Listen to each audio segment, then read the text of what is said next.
मैं यहाँ पे पढ़ाई कर रहा था तो मैं कभी सोचा नहीं था कि मुझको यहाँ पे इस्तकबाल के लिए बुलाया जाएगा। मेरे लिए बहुत गर्व की बात है कि मैं इस मुकाम पे हूँ कि जिसकी वजह से आज मेरे समाज के लोग खुश हैं। मैं बहुत खुश होता हूँ सबसे ज़्यादा तो जब मेरे माता पिता, मेरे घर वाले, मेरे भाई बहन जब देखते हैं तो उनको बहुत फ़ख्र महसूस होता है कि मेरे घर से या इस जगह से एक ऑफिसर पैदा हुआ। तो मुझसे ज़्यादा मेरे घर वाले खुश होते हैं, तो जब वो खुश होते हैं तो मुझको दुगनी खुशी होती है।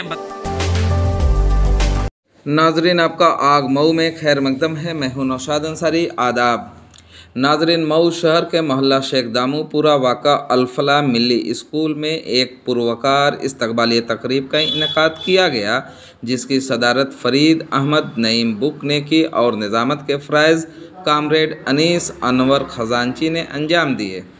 इस्तकबाली तकरीब अल-फलाह मिली स्कूल के तालिब इल्म शाह फहद के एज़ाज़ में मुनक़िद की गई थी, जिन्होंने गुज़श्ता दिनों सब लेफ्टिनेंट के ओहदा के लिए क्वालिफ़ाई करते हुए अल-फलाह मिली स्कूल के साथ साथ मऊ शहर का नाम रोशन किया है।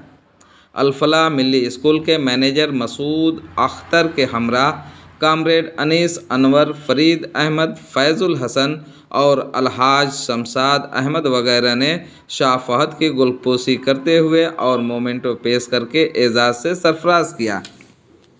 इस दौरान इस्तकबालिया तकरीब को खिताब करते हुए शाह फहद ने कहा कि आज मुझे अपने मादरे इल्मी में आकर रश्क और फ़ख्र महसूस हो रहा है कि मैंने तकरीबन 11 साल कबल इसी इदारे में प्राइमरी तालीम हासिल किया है। उन्होंने कहा कि जब मैं यहाँ पर तालीम हासिल कर रहा था तो मैंने कभी यह सोचा नहीं था कि एक दिन मुझे यहाँ पर मेरे ही इस्तकबाल के लिए बुलाया जाएगा। जो मैम मुझे डांटती थीं और फिर थपथपाती थीं और आज वो मेरे साथ खड़ी होकर मेरी गुलपोशी कर रही हैं, तो मेरे लिए आज बहुत ही फ़ख्र की बात है कि आज मैं इस मुकाम पर उन्हीं की डांट डपट और प्यार की वजह से पहुंचा हूं।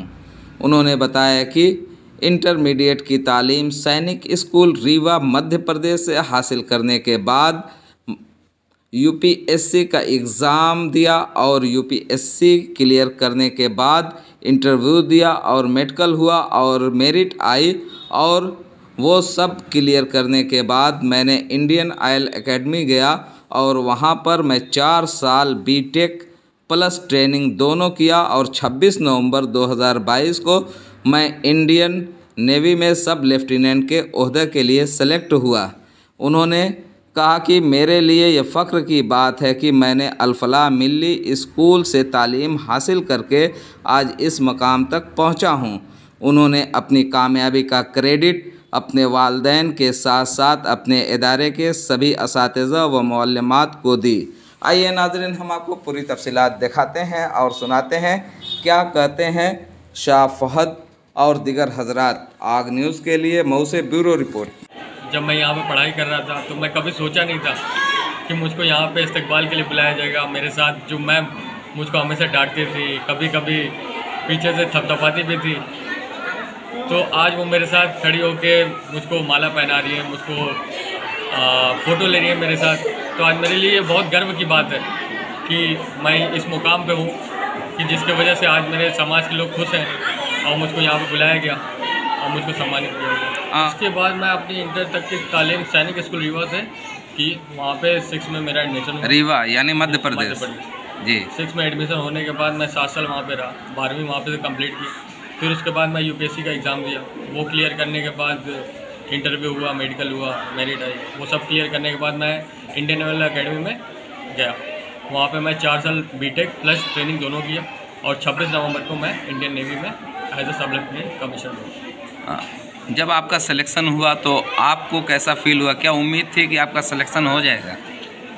जब पहले रनिंग 12th में एग्ज़ाम दिया था यूपीएससी, तो मेरा क्लियर नहीं हुआ था, तो मुझको बहुत बुरा लगा क्योंकि मैं सैनिक स्कूल रीवा में यहाँ पे अल-फलाह मुझको इतनी अच्छी शिक्षा मिली कि मैं आगे जब गया अपने सैनिक स्कूल में तो वहाँ पे मैं हर तरह से मतलब खुश था और हर तरह से मैं हर चीज़ों में अच्छा था। तो जिसकी वजह से मैं 12वीं में वहाँ पे स्कूल कैप्टन बना, तो जिसकी वजह से मेरी पढ़ाई थोड़ा बहुत डिस्टर्ब हुई थी। तो जब मैं रनिंग 12th में अपना यूपीएससी दिया तो मैं क्लियर नहीं कर पाया। तो मुझको लगा कि अब मैं क्या करूँगा। तो फिर उसके बाद जब मैं पास आउट हुआ वहाँ से, तो एक और एग्ज़ाम दिया यूपीएससी, तो मैं क्लियर किया। तो क्लियर करने के बाद एसएसबी वगैरह हुआ और वो भी मैं क्लियर कर लिया फर्स्ट अटेम्प्ट में। तो अब मेरे लिए ये गर्व की बात है कि मैं इस इंस्टीट्यूट से मैं पढ़ा और यहाँ से मैं शिक्षा लिया। नेवी में सब लेफ्टिनेंट की पोस्ट मिली है, उसके बाद जब आप ड्रेस नेवी का पहनते हैं और एक ऑफिसर के तौर पे, तो तब आपको कैसा महसूस होता है? मैं बहुत खुश होता हूँ। सबसे ज़्यादा तो जब मेरे माता पिता, मेरे घर वाले, मेरे भाई बहन जब देखते हैं तो उनको बहुत फ़ख्र महसूस होता है कि मेरे घर से या इस जगह से एक ऑफिसर पैदा हुआ। तो मुझसे ज़्यादा मेरे घर वाले खुश होते हैं। तो जब वो खुश होते हैं तो मुझको दुगनी खुशी होती है। ये बताया गया कि आप एक बुनकर के बेटे हैं, क्या वाकई में बुनकर के बेटे हैं या जो आपकी इकोनॉमिक है थोड़ा अच्छी थी? नहीं, जब मैं यहाँ पे पढ़ाई करता था तो हम लोग लोअर मिडिल क्लास थे, मतलब वाकई बुनकर थे। फिर मैं सैनिक स्कूल में गया तो थोड़ा पापा की कंडीशन सही हुई, बट फिर भी इतना था कि वो अगर मैं किसी पब्लिक स्कूल में पढ़ता, जैसे प्राइवेट स्कूल में पढ़ता बाहर, तो मेरे पापा अफोर्ड नहीं कर पाते। तो वहाँ पे पढ़ने का मेरा ये फ़ायदा हुआ कि मैं लोअर मिडिल क्लास होने के बावजूद भी जो महीने की या सालाना जो भी फीस रहती तो अब वो कहीं ना कहीं से इकट्ठा करके मुझको देते थे। आज भी घर पे लूम है? अब तो घर पे लूम नहीं है, मगर अब कंडीशन थोड़ा सुधर गई है। कभी लूम का चाप आपने पकड़ा है? हाँ, कब मम्मी के साथ, कभी जब बचपन में था तो कभी कभी ऐसे ही मजाक में चलाता था। मजाक में।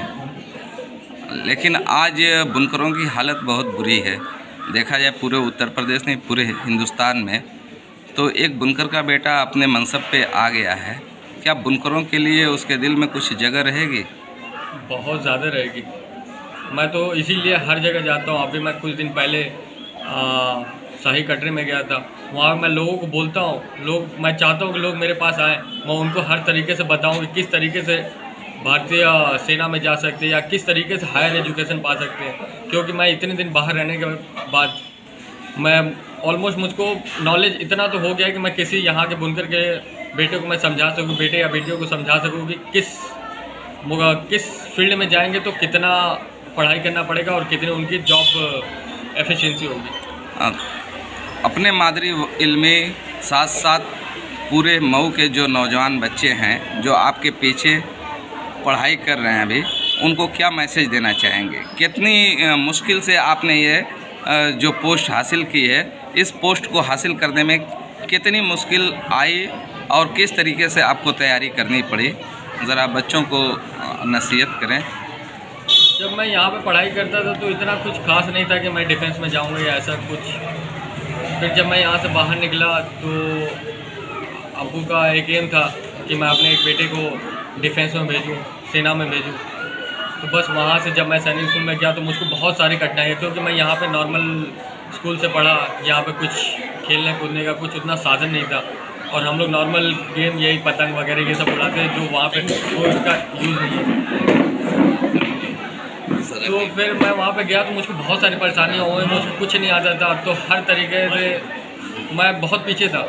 तो मेरे पेरेंट्स, मेरे भाई बहन सब मुझको मोटिवेट करते थे, प्रोत्साहन करते थे कि जब वहाँ पे तुम जा सकते हो, इतनी दूर जाके जब पढ़ाई कर सकते हो तो तुम सब कुछ कर सकते हो, तुम्हारे में वो कैलेवर है, तुम वो कर सकते हो।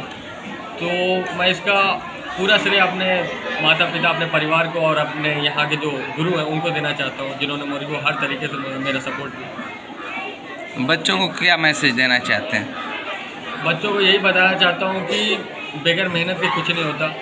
मैं यहाँ पे रहता था तो लोग बोलते थे कि तुम ईद बकरीद पे नहीं आते, दिवाली होली पे नहीं आते, बट ऐसा कुछ नहीं। जब तक कि तुम बलिदान नहीं दोगे, जब तक कुछ खोओगे नहीं, वो बोला जाता है कि जब तक तुम खोओगे नहीं तब तक तुमको कुछ मिलेगा नहीं। मतलब बगैर कुर्बानी के कोई चीज़ हासिल नहीं होती। आप सही। ठीक है। मसूद अख्तर साहब, आप नाज़िम आला हैं, जानना चाहते हैं कि साफ फहद जो आपके इदारे से पढ़कर निकले हैं वो नेवी में सब लेफ्टिनेंट के पोस्ट पे आए हैं, कैसा महसूस करते हैं? अल-फलाह के लिए, अल-फलाह की तारीख में ये नई एक रकम है। अल-फलाह की तारीख में तो कई लोग हैं, जैसे मिसाल के तौर पर उमर फारूक IFS, ये भी यही का पढ़ा।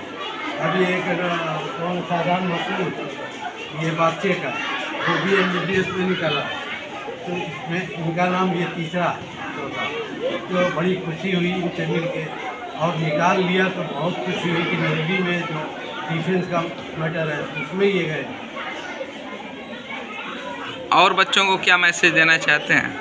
और बच्चों को तो वही मेहनत करें, इसी तरीके से वो भी आगे निकले, तालीम पर ज़्यादा तवज्जो दें, तालीम ही से कुछ भी हो सकता है।